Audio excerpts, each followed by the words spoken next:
So I will continue from where Dr. Abraham spoke, and might be a few slides which might overlap, but nothing wrong in emphasizing what he sort of very eloquently described and reinforced. So again, putting this in a different sort of sort of viewpoint. So this sort of tells us where we are in terms of how we are looking at amyloid. So there is this iceberg here, and then there is only the tip which we are seeing. And what really is happening is that we have these amyloids which are happening in the body, and then they start to sort of go around, and we have these patients going to different specialities. They go with carpal tunnel to the orthopedician, spinal stenosis to the neurologist, and then sometimes even with bleeding disorders to the hematologist. So they are sort of being treated for the condition, but the actual cause is not being identified, and they continue to go around like this. And even when they come to cardiology, they come with arrhythmias or a conduction system or valvular heart disease, and if the awareness is not there, they are going to be missed out. What really happens is when they come with heart failure, that is when the reality sort of strikes, and then that's where the recognition happens, and that's when the diagnosis is. So we need to sort of go lower down and try to identify at a much earlier stage. So now there is this, the move like where we need to have increased awareness, especially of the clinical clues. And also what we also have is that there is increased ability to diagnose the cardiac amyloid. So the imaging modality has become very, very strong now. And where this all started was when they started looking at the various cohorts. So they found that in HFpEF patients, there was 13% incidence. And then you have the severe aortic stenosis in patients undergoing TAVR, as was told earlier, 16%. And also it is especially the high-risk populations, those who have heart failure, and especially with increased LV thickness, there should be more sort of attention and more sort of alert that these patients, could they be having amyloid? And this is something which was in one of the articles where, it's a very telling statement of where we are, that at every point, at some stage, and a cardiologist would have seen cardiac amyloidosis, but would not have detected it, but not because the awareness was not there. So now there's a lot of retrospective and then even prospective sort of approaches as to where the amyloid sort of really sort of is affecting in which populations. So you look at they're looking at autopsies, and then you have the hypertrophic cardiomyopathies. So you can see that they're almost up to around 25% plus. And aortic stenosis numbers are gradually going to go up as the awareness is creeping up now. And then again, in reduced ejection fraction and HFpEF, we need to be more alert. We have to look at them. And with echo now having a sort of a standardized protocol in terms of identifying, especially the classic amyloid, so the pickup is much better. You can see that it is really sort of increasing beyond 25%. And then, of course, any patient with bilateral carpal tunnel syndrome, and then use of this, the pyrophosphate, the bone scintigraphy also is helping us to identify these patients. So as was told, so what are the red flags? So we have to have this integrated approach. You have to have a clinical sort of background. So anybody who's an elderly person, remember this is Western data. So we still don't have Indian data. Will they differ? We don't know, but we are still going to use this data. So a person who's sort of especially more than 75, 80 years old, and who's going to come for TAVR and who's had any history of these various conditions in the background, and you do these biomarkers and you find a high, the BNP or the troponin, and the ECG will have all these classic sort of, findings. And then echo again, all these sort of, the well-known findings which are there in terms of hypertrophy, and then the EF, which is going to vary, and then this, the five sort of, the 5 and 5 findings which you see in the S prime as well as the E prime, and then the restrictive findings. So this is how the red flags start to come up. Now, just a brief look at one of our patients. So a 74-year-old male, fairly active, but since the last few months, he was starting to slow down, feeling more tired, hypertensive, mild dyslipidemia, and he had sinus rhythm, systolic hypertension was mild, and the systolic murmur was present. He was diagnosed elsewhere as significant AS and referred for TAVR, and this is ECG. Echo was done. And what immediately as a routine you see is that definitely the aortic valve, it is not moving, and it is looking quite thick and calcified. And then there is the LV function also, which is not so great. It came to around 49%, and the mean gradient somewhere around 43. So definitely severe MS. But if you look a little more closely, you'll see that there is some subtle changes in terms of mild RVHs there, and there is pericardial effusion, which cannot really be explained. And the texture also, maybe you can be, go either way, but you can also sort of look at it, putting everything into perspective. And this is in the short axis, no wall motion abnormalities, but you look at the thick atrial septum. So that is again something which tells you that this is a different type of patients we are dealing with. And even there is mild sort of thickening of the mitral leaflets also. And when you do the GLS, you have this, it's not really classic in this particular patient, but you do see that there is some amount of apical sparing which is still there, but the mid and the basal segments especially are sort of totally gone, and very low GLS here. And you know that you're dealing with possible cardiac amyloid here. And it is also going to affect the other chambers. So you have reduced RV strain here, and there is reduced LA strain here. So this again adding to the points. Now, when it comes to echo, the findings are not specific, so we have to be careful. Of course, these are sort of initial screening, and we sort of use this information and decide whether we want to go further in terms of testing. And what we also have to realize that we cannot differentiate between ATTR and AL.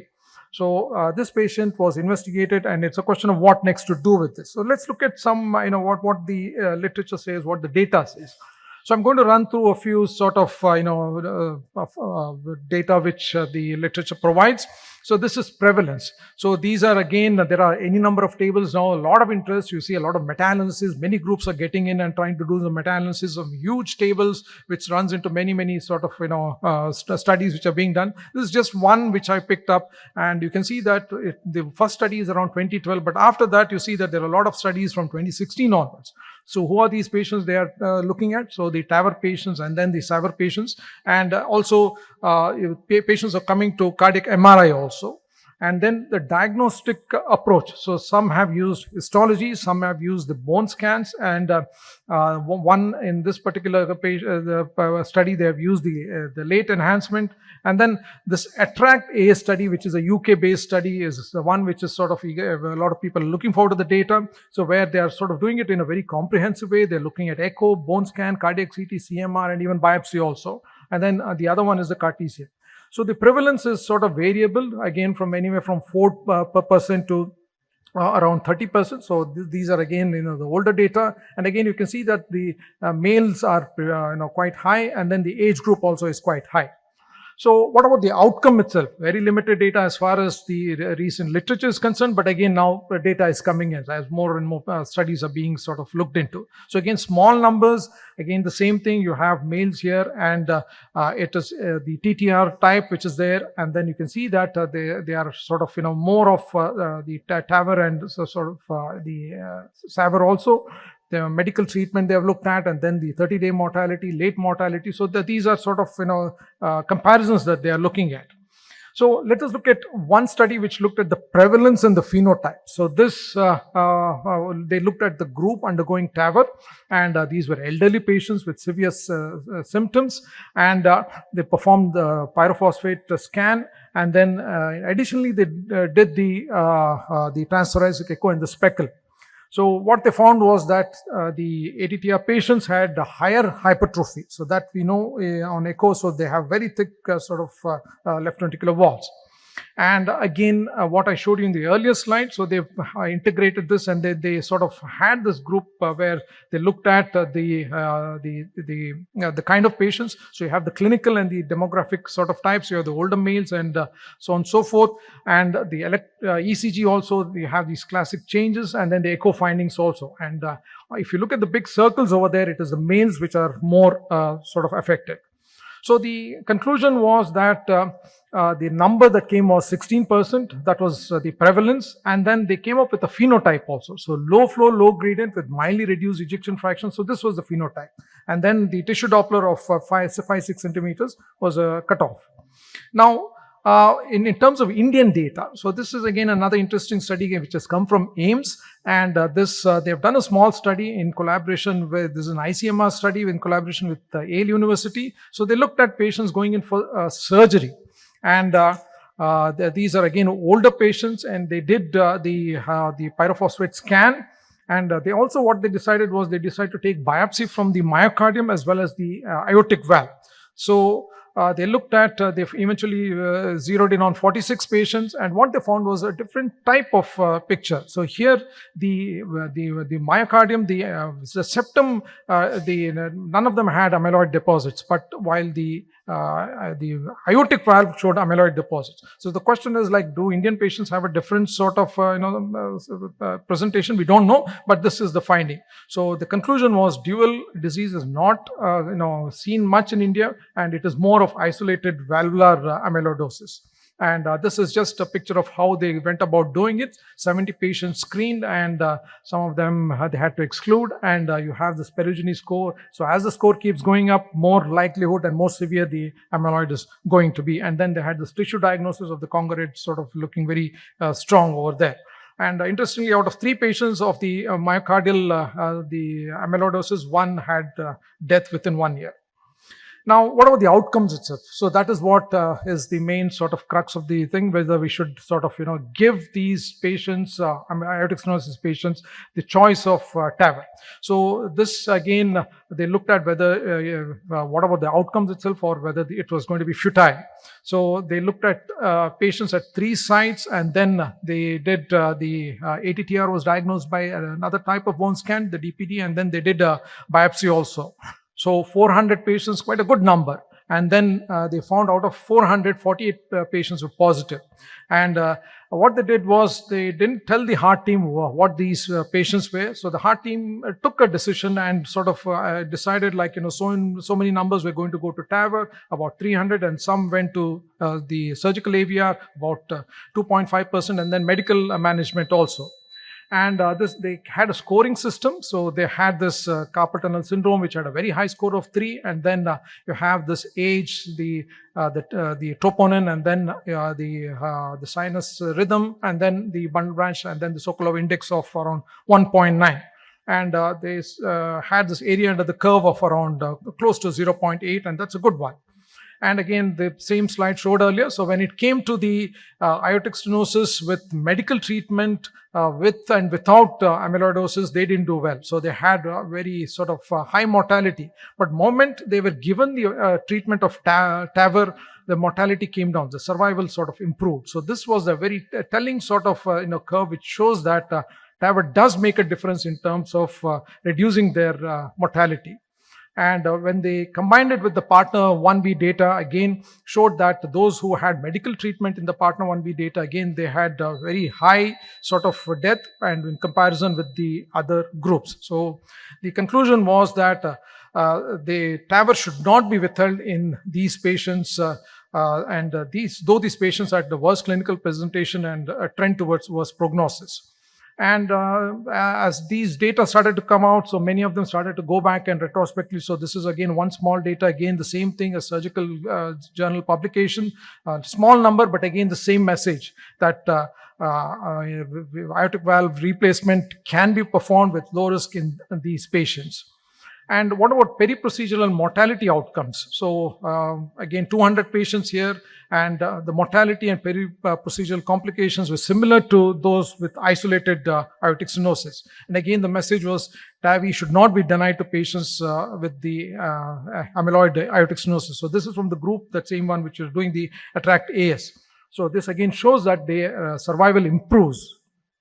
And last few slides, I'll close at this point. So the prevalence and long-term survival is not significantly affected if you look at the last paragraph, the conclusions. And though they have a little bit of a stormy sort of course in terms of the quality of life, but the long-term survival is not that much affected. And again, the message is that it will potentially improve with, especially with the arrival of these new therapies. So it should not be denied. So This is my sort of a final slide. So prevalence around 16%, probably this is going to go up. And then you have this phenotype. They can be with mildly reduced ejection fractions, the low flow, low gradient especially. They're going to have a lot of LVH. And though they have a lot of complications, so this again, now the anticipation is there. They are better prepared. So I think the coming data will show less of these complications as we get to sort of tackle them much better. And there is they showed this increased risk of death in TAVR, but it was not significant. So it shows promise that patients with aortic stenosis and cardiac amyloidosis benefit with TAVR. Long-term survival data looks favorable, but still limited data. We need to accumulate more. And data from ongoing studies is awaited. And though some data are conflicting, maybe some of the future studies will tell us. And as far as the guidelines are concerned, no recommendations. What is the best management? So right now, I think it is important that we recognize first and foremost this entity, and this will help us to have a better risk stratification and management. And also, as far as the decisions and interventions are concerned, I think it should be left to the heart team so that it can go by patient, and especially in discussion with the patient. So the final message is preferably TAVR or SAVR should not be denied in these patients. They tend to benefit. Thank you.